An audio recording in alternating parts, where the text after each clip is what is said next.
sisters, do remember one thing. Malala Day is not my day. Today is the day of every woman, every boy, and every girl who have raised their voice for their rights.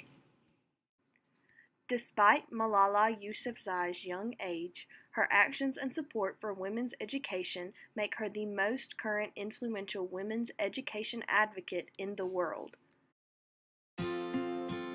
In the city of Mingora, the largest city in the Swat district of northwest Pakistan, Malala Yousafzai was born on July 12 of 1997.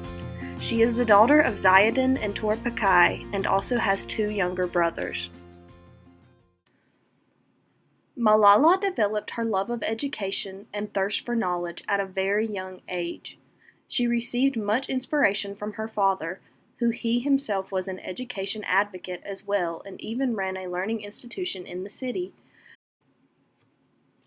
In Malala's early years, her hometown of Mingora was known as a popular tourist spot, but it quickly began to change when the Taliban tried to take control in 2007. Malala was 10 years old at the time, and the situation rapidly began to change for her family and her community.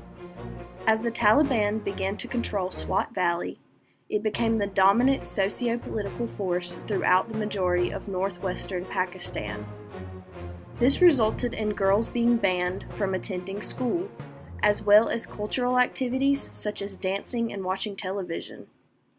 Suicide attacks became widespread, and the Taliban made its opposition to education for girls a priority of its hateful acts. By the end of 2008, the Taliban destroyed around 400 schools. Malala's love for education and her strong desire to attend school encouraged her to take a stand against the Taliban. With the help from her father, Malala began to question their actions and her rights. She asked herself, how can they take away my basic right to education? Malala's first step in taking action was when she began her anonymous blog in 2009. On her blog, she described what life was like in Swat Valley under the harsh rule of the Taliban. She wrote a blog called I Am Afraid and described her fear of going to school. In 2011, her activism earned her a nomination for the International Children's Peace Prize. That same year, she was awarded Pakistan's National Youth Peace Prize. However, not everyone admired her campaign to bring change to Swat Valley.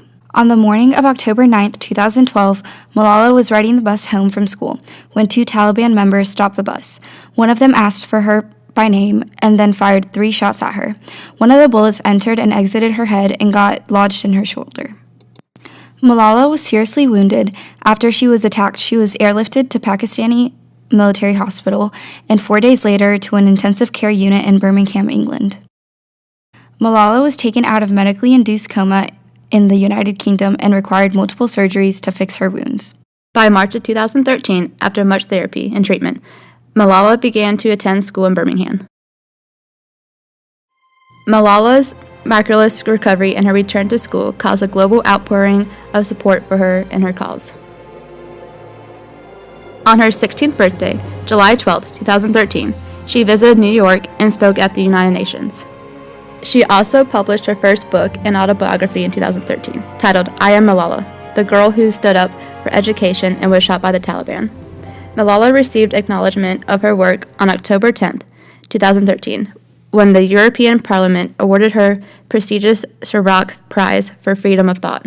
Malala and her father co-founded the organization called the Malala Fund and used this organization in 2014 to travel to Jordan to meet Syrian refugees, Kenya to meet young female students, and the northern Nigeria to speak out for abducted by Boko Haram. In October 2014, Malala became the youngest recipient of the Nobel Peace Prize at age 17. This award is not just for me. It is for those forgotten children who want education.